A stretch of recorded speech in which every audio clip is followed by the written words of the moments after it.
J'y arrive pas, Franny. Je suis pas une bonne mère. Fiona avait raison, je suis trop jeune. Je suis sûre que tu seras mieux sans moi. Allez les gars, on part avec les véhicules.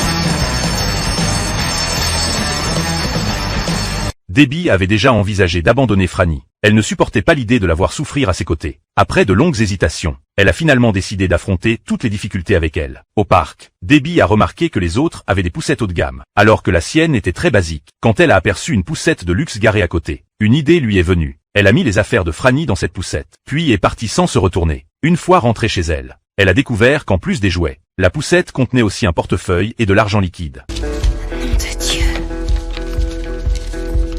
Après quelques recherches sur Internet, elle a appris que cette poussette valait 4000 $. Debbie a alors décidé de la vendre.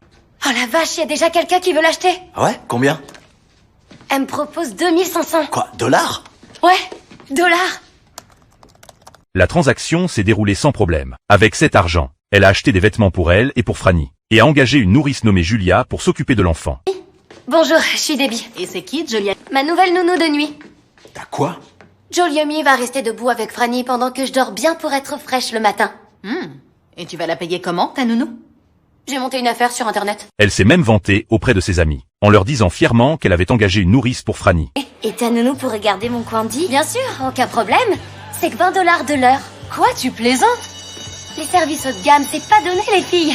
Debbie a recommencé la même méthode, et s'est mise à revendre plusieurs poussettes volées. Mais au bout d'un moment, elle a trouvé que ce procédé était trop lent. Elle a donc imaginé un nouveau plan. Elle publiait en ligne plusieurs annonces de poussettes pour que les acheteurs puissent choisir. Puis, une fois la commande reçue, elle allait voler le modèle correspondant. À sa grande surprise, les affaires sont devenues de plus en plus prospères. Pour la poussette convertible rouge.